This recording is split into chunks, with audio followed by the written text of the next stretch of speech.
mosque, and he's a white guy, and he would feel at times like people are looking at him like as if he's a plant from the FBI checking on them, because they would do that. They would send people to mosques to check on them. Yeah. And he got that sense because people really never really embraced him like they did to me. Some people never embraced me. They treated me as if, oh, who's this guy? Like, is he checking up on us? He came to. Yeah, to check on you. So I was like, is this what this is about? Like, how am I going to get involved with a religion where people treat me like this just because I'm white? Wow. So I was like, I don't know. And then the whole time, it was just because that particular mosque I went to, the culture was different. They had a particular culture that was against. They just were closed. They didn't embrace me. Yeah. So the only people who embraced me was really, like 2 white guys I met, which I lost contact with them. But, and then... There's no sense of dawah, there's no sense of like outreach and Revert support. And there was nothing. And so it was, I couldn't find it. I didn't even know. So how did you find your way out of that? I pretty much kind of went to the mosque every so often because I felt I have to do it though, because I don't want to like totally lose my identity with Islam and totally just blow it off. I didn't want to go that route, so I would go for Juma. I would like to go to the same mosque in Hackensack because I felt comfortable there, believe it or not. Even though they treated me this way, I felt like, well, if I go to another one, it might be even worse. Hackensack, which one is that? Can I say the name? You can. It was in Bergen County. Okay. Yeah. Okay. I don't want to say the name. So basically they made you feel really welcome. No, well, they made me feel like I was... No, that's the same mosque in Hackensack that made me feel like I was not welcome. No. Yeah. So I was saying I was afraid to go to any other mosque because I would feel like it might be worse. Like, it will be replicated again. Yeah, but worse because this one I was kind of comfortable with because I was going there often, hit or miss occasionally. Right.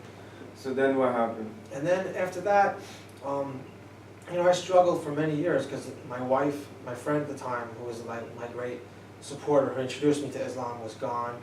We talked every day over the phone.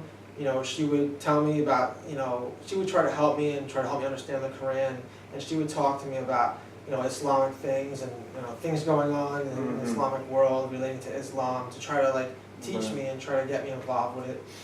And, I started trying to attempt to read the Quran and decipher it on my own. And, I would talk to this guy, Sheikh Amr al-Sami, a lot, and ask him questions. He was like another great support system for me. But for many years, I was like, I'm Muslim, but I'm like up and down. Like, I'm trying to pray 5 times a day. I'm trying to battle myself to really understand that it's important to do this and to get myself to the point where I want to do it, not because it's a task and I feel like it's an obligation, like a meaningless task. Like, I'm a person, I grew up like I hated doing meaningless tasks, repetitive things over and over for no reason.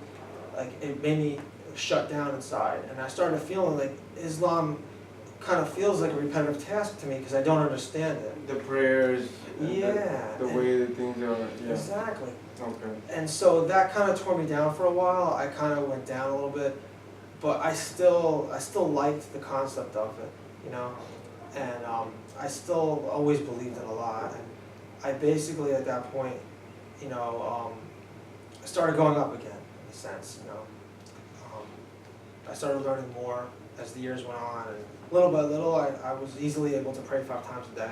And, I still battle. Took you some years, took some time, but you came back. Yeah. And I think it's, normal for a person to go through up and down times when you're converting to religion. Everyone will go through it. Yeah. What do you think about like how a person can best overcome that? Because the way I did it was probably the wrong way. So what you're talking about is the roller coaster of Iman, right? So basically you feel your highs and you feel your lows. Yeah. So in Islam, to grow Iman, there are 3 things, right? Number 1, it starts with knowledge. You have to gain more knowledge. Yeah. Okay. Then you have to make sure that damn, this needs to be edited. It does. Yeah. Good thing for Alright. So gain more knowledge. Once you gain the knowledge, you put it into action. Yeah. Once you put it into action, no. Gain knowledge, have righteous friends, be in the righteous places. Yeah, you're right. Okay, these are the. That's right, because when I obtained Muslim friends, it really helped me skyrocket as far as like, you know, Islam and everything. And that really didn't happen until 2016, believe it or not. 2016. Yeah, that's when my wife came back, you know, to America and we got married. And prior to that, like I was just in that state of constant battle and learning something here and there. Nothing substantial enough, no mentorship, nothing particular. It was substantial enough to keep me on the right path and to make me feel like, you know, I like this religion. I just want to understand it. It's so hard to understand. You know, I need more help. And, you know, I kind of had enough to keep me going, you know. Like I had a support system. But, you know, it was like mainly on me to really keep myself on point and to keep learning about Islam and studying as much as I can and reading these things and asking my wife at the time, my friend, like, you know, why do we do this? I need advice, tell me, help me. But once she came back, we got married and I really saw like, wow, this was Allah's plan for me.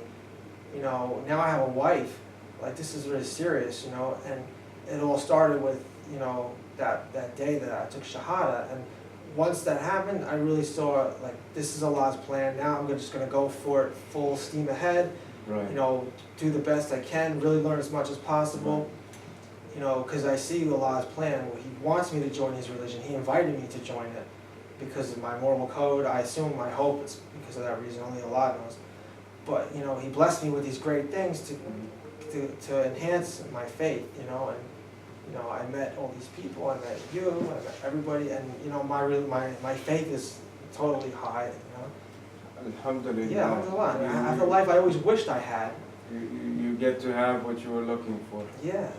And it's strange because a lot of people wouldn't ever expect that. I never expected it. I was never expected that. Islam is beautiful. I mean, it provides the whole of humanity with a unified view. It does. It gives you the purpose of life, purpose of your creation. It gives you a complete way of life that's in conformance with reason, with logic, with science. You know, it's amazing.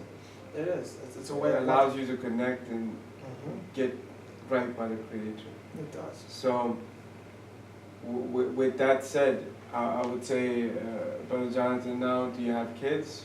Not yet, no. Okay. Maybe next year, okay. Inshallah.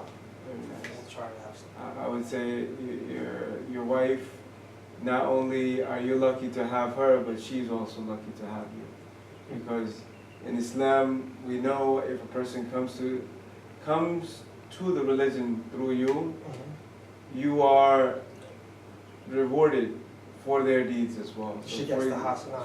Yeah, she gets the good deeds. Literally, meaning like it doesn't take away from your deeds. Yeah, she gets. So every time you are doing a good deed, you fast. Yeah. She actually gets an equal reward. Yep. But it doesn't take away from you. That's great. So imagine basically doubling up on your hasanats. What does it take? A couple conversations. That's it. She gave me a prayer rug when I went to Saudi Arabia to Yeah. make Umrah. Like maybe 2013, which is a year after I converted. She gave me a prayer rug. You know, every time I pray on it, she's getting a hasanat from that. So, You're basically gifting her. Yeah. For akhirah. Yep. For the afterlife. She's going to get a lot of gifts from you. And also when she told me stories when she was little, she always prayed that she could marry someone who was a foreigner and convert them to Islam. She wanted to convert someone and change their life. She wanted to do that from day one. Yeah, and Allah answered her prayer, and just as exactly what she asked for. And Allah answers. He does, yes. Allah So more proof. Oh my God. Yep. This is beautiful. Man. And it is, and you know, going to Saudi Arabia, like only being Muslim for like, you know, a year, and not really being officially Muslim because of how I told you. So you went to Saudi Arabia? Yeah. At her How did you get married to her? Well, I went to Saudi Arabia at her invite with the intention of, you know, asking her father to let me marry her, which he said okay. But, you know, so we had a little ceremony there and everything. And at the same time, she said, I want to show you the country, you know, and I want to show you the Kaaba. It's the center of Islam. It's here in my backyard. I want you to see it. You know, it's not, Wow. not many people have the opportunity to do that, you know, because not Mhm. many people, you know, people who live in Saudi Arabia can just go like that, Mhm. you know. So I did it, and, you know, it was a lot to take in, you know, standing in front of it and everything. But, you know, it really opened my eyes more, you know, to like the beauty of this religion. Like thousands of people are circumventing the Kaaba, all for one purpose, only for Allah's house, to see Worshipping Allah's. Allah. Yeah, exactly. It's the oldest house of worship on this planet. It is, and it's beautiful, you know. Gorgeous. So it's like, you know. And the most beautiful part about it is the fact that the whole of humanity comes together. Yeah, exactly. In millions. Yeah. And there is no distinction made between the two. Mhm. Everyone is wearing the same uniform almost. Yep, the white sheet. Doing the same exact thing. That's right. And the white sheet, Mhm. you know the symbolism The for white that? cloth. I'll have to refresh my memory. No, so I think I know. well, it's very simple. It's Like we're all equal? no, so it's the fifth pillar of Islam. The pilgrim. Making the Hajj Yeah. is the fifth pillar. First is Shahada, Mhm. which is what you talked about, the pledge that there is none worthy of worship except Allah and Prophet Muhammad is his last messenger. You believe that, you practice upon that, then you come to the worship, Mhm. meaning the prayers. Then you come to the Psalm, which is what you're doing now, Mhm. the fasting of Ramadan. Then you got Zakat, which is charity. Charity. So if you look at it, first you gave your heart in the Shahada, then you gave your limbs, Mhm. then you gave what? Your desires. Oh, my God, okay. Yes, the song, Yeah. the fasting gave up all the desires, Mhm. right? You gave up any bad deed you had. You gave up the halal for the sake of pleasing Allah. Mhm. You're giving up things over here. In a way, you're actually getting things, but I'm just sharing it in that way. Yeah. And then what's the next? You gave up your financial wealth. Mhm. So now fifth one is actually you wrapping yourself up in the same sort of sheet that a body would have been wrapped up. Mhm. Saying that, oh Allah, I am dead to life, and for you, I'm giving myself up. Mhm. Yeah, it's a beautiful thing. I'm giving myself to you. You know, Mhm. so it's a complete surrender. Yeah, that's what Complete Islam means, surrender. It's yes, and it's dying before death. Yeah. It's realizing this is reality. Is not worth. It's not worth it Mhm. unless you live it for Allah. Exactly. Like the For little sake of things. word, yes. Yeah. Like I'm sorry. Yeah. Like the little things in life people like worry about, you know, they're so frivolous, like, you know, like, oh, do I look good tonight? My hair's messed up, you know, I have a problem with so and so. Like, it's better to just, you know, see life for what it really is. This is They don't just- realize how Yeah. short life is. Exactly. The Like, only thing we're certain of is death. exactly. Like So- at work, people will scream, there's a deadline, get this designed in time, and I'm like, relax, you know, we're not saving lives here, it's just graphic design, you know? It's like, we're all I mean, gonna- it could kind of save life. Maybe, If yeah, you look at that's it, true, that's true. you know, Yeah. somebody might like it enough. Mhm. They may not like my face, but they might like that. Yeah. And you designed it, and you know, Yeah. they might just feel welcomed enough and say, you know what, let me go and ask my question. That's true. A logo is a very powerful thing. It Yeah, conveys it the is. message of It is. what your society or Yes, sir. organization is Yes, sir. about. Yes, sir.